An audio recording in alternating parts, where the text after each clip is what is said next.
ఇంకెంతకాలం సార్? ఎప్పుడు ఏదైనా ఒక సీరియస్గా కొన్ని అంశాలపైన చర్చ జరుగుతూ ఉంటే మధ్యలో కాళేశ్వరం వచ్చేస్తుంది. కాళేశ్వరం అది ఎంతకాలం ఉంటుంది సార్? నాకు అర్థం కావట్లేదు. దీనికి ఎక్కడో చోట పరిష్కారం ఉండాలి. ఏదైనా ఒక సమస్య వస్తే దాన్ని డైవర్ట్ చేయటం కోసం నేను ఇంకోళ్ళు అక్కడికక్కడికో వెళ్ళిపోతున్నాం. ఇది కరెక్ట్ కాదు. దానిపైన ఇమీడియట్గా అసలు ఏముందా లేదా అనేది అటు ప్రభుత్వం వారు ప్రకటన చేయాలి. లేకపోతే మా మిత్రులు మా బీజేపీ నాయకులు వారు కూడా ఏ మేరకు ఛాన్స్ దొరికినా కూడా ఇది లేపుతూ ఉంటారు. ఇది మీకు బాగా ఉంటుందేమో కానీ జనాలకు మాత్రం విని విసుగు వస్తుంది. దానికి ఇది పరిష్కారం కాకుండా నిరంతర ఎజెండా, కంటిన్యూస్ ఎజెండా లాగా అవుతుంది. కంటిన్యూస్ ఎజెండా అంటే జనానికి కూడా దానిపైన ఇక ఆలోచన చేయరు, విశ్వాసం కూడా ఉండదు. మీరు చెప్పినా ఇంకోటి చెప్పినా అది నా ఆలోచన, నా అభిప్రాయం అధ్యక్ష. తర్వాత ఇరిగేషన్కి సంబంధించి యాక్చువల్గా 2014 నుంచి సార్ 1,53,000 కోట్లు, దాదాపు 1,53,508 కోట్లు కేటాయిస్తే 1,18,647 కోట్లు ఖర్చు పెట్టారు అధ్యక్ష. దాదాపు 24 ప్రాజెక్టులు. ఇంకా నాకు తెలిసి ఇంకో 1,00,000 కోట్లు కావాలి. అసలు ఎప్పుడు పూర్తి అవుతాయో అది సీరియస్గా మీరు ఆలోచన చేయాలి. ఎందువల్లంటే దానిపైన ప్రయారిటైజ్డ్గా లేకపోతే డబ్బులన్నీ నేలలో పోసినట్లే అక్కడ కొంత పెడతా ఉంటారు. చివరికి ఏం ఉపయోగం ఉండదు. దీనిలో భాగంగా మైనర్ ఇరిగేషన్ మీద కూడా ప్రత్యేక శ్రద్ధ పెట్టాలి సార్. మైనర్ ఇరిగేషన్ ఖర్చు తక్కువ, ఉపయోగం ఎక్కువ ఉంటుంది. అది త్వరితగతిన పూర్తవుతాయి. అంతకుముందు ఒకసారి కూడా చెప్పాను సార్, లిఫ్ట్ ఇరిగేషన్లు చాలా ఏర్పాటు చేసినవన్నీ కూడా మూలన పడి ఉన్నాయి. కొద్ది ఖర్చుతో అవన్నీ కూడా ఉపయోగంలో వస్తాయి. అవి ఏమి పట్టించుకోకుండా అట్లాగే విలేజ్ లెవెల్లో, మండల లెవెల్లో ఉన్న చెరువులు, పూడిపోయిన చెరువులు అవి చూడకుండా కేవలం ఈ ప్రాజెక్టుల పేరుతో పెట్టి ఆ డబ్బులు పెట్టలేరు మీరు. అవి పూర్తి కావు. అలా నడుస్తా ఉంటుంది. దానికి కూడా ఏదోటి పరిష్కారం చేయమని చెప్పి నేను ఇరిగేషన్ సంబంధించి అడుగుతున్నాను. తర్వాత మాకు సంబంధించి పొద్దున కూడా మీ దృష్టికి తీసుకొచ్చాను. నేను ఎప్పుడు కూడా నియోజకవర్గ సమస్యలు ఎక్కువ మాట్లాడను. నేను జనరల్గా స్టేట్ ఉన్న సమస్యలు చెప్తాను, కానీ ఇప్పుడు తప్పట్లేదు. ఇంతకుముందు మా తమ్ముడు రాజగోపాల్ రెడ్డి గారు చెప్పాడు, మొత్తం ఖమ్మంకే వెళ్ళిపోతున్నాయి 3 మంత్రులని. మరి ఆ 3 మంత్రులకు వెళ్తున్నాయో నాకు తెలియదు, కానీ మాకైతే రావట్లేదు. వాళ్ళు చెప్పాలి. ఎందువల్లంటే మా ఉత్తమ్ కుమార్ రెడ్డి గారేమో నేను పెట్టినంటే శాంక్షన్ అని రాస్తాడు. అక్కడికి వెళితే ఒక పని అవ్వదు.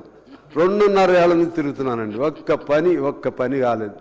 అట్లనే కోమటిరెడ్డి వెంకటరెడ్డి గారు కూడా, ఆయన కూడా వెంటనే శాంక్షన్, ఒక్క పని కాలేదు. ఇంకా జనం ఏమనుకుంటారంటే స్నేహ పార్టీ కదా, మిత్ర పార్టీ కదా, వీళ్ళకి ఏమైనా అదనంగా వస్తున్నాయో అనుకుంటారు. ఏమీ రావట్లేదండి. నేను ఇంకా చెప్పకూడదు, కానీ నేను ఏదో అంటారు చూసారా, తిట్టాలంటే తిట్టలేను, విమర్శ పెట్టలేను. ఏం చేయాలో వీళ్ళు ఫ్రీగా ఉన్నారు. వీళ్ళు మాట్లాడాలంటే ఇష్టం వచ్చినట్టు మాట్లాడగలుగుతున్నారు.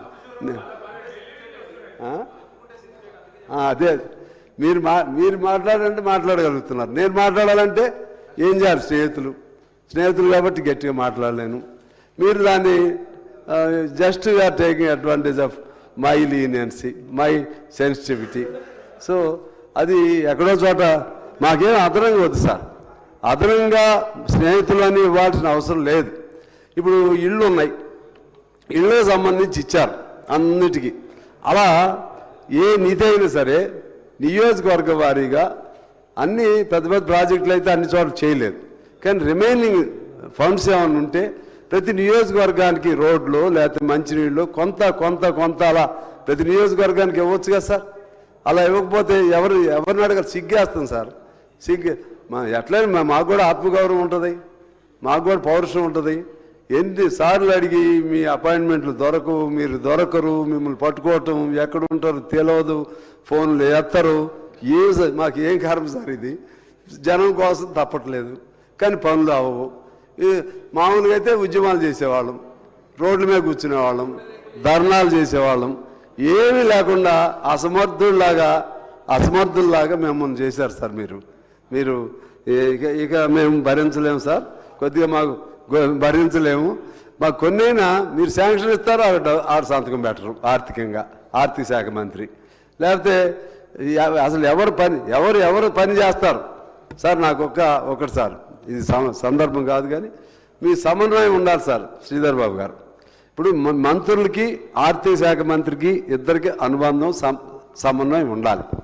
మీరు ఇక్కడ శాంక్షన్ చేసినప్పుడు ఒక మంత్రిగా మీరు కొన్ని శాంక్షన్లు చేస్తే వాటిని వారు అంగీకరించవలసిన బాధ్యత వారిపైన ఉండాలి. లేదనుకుంటే ఎక్కువ అమౌంట్స్ అనుకోండి, మీతో చెప్పొచ్చు ఇది ఇంత మేరకు పెట్టండి అని చెప్పొచ్చు. అసలు సమన్వయం లేకుండా మీరేమో అనుమతులు ఇస్తారు, వారేమో సంతకాలు పెట్టరు. ఆ మంత్రి మీరా లేకపోతే వారా, ఆ మొత్తం ఆర్థిక శాఖ మంత్రి నడుస్తుందా? ఇది అర్థమే కావట్లేదు. ఇది అంతా మీరు సమన్వయం చేసుకుంటే బాగుంటుంది అనేది నేను మిమ్మల్ని కోరుతా ఉన్నాను. అలాగే హెల్త్కు సంబంధించి అధ్యక్ష, హెల్త్ దామోదర్ రాజనరసింహ గారు మంచి ప్రయత్నం చేస్తూ ఉన్నారు. అయినా కూడా ఇంకా చాలా ఇబ్బందులు కూడా ఉన్నాయి. ఈ మధ్య మా దగ్గర నేను స్పీడప్ చేసేస్తాను సార్. మా దగ్గర పాల్వంచలో 50 బెడెడ్ హాస్పిటల్ ఉంది. అక్కడ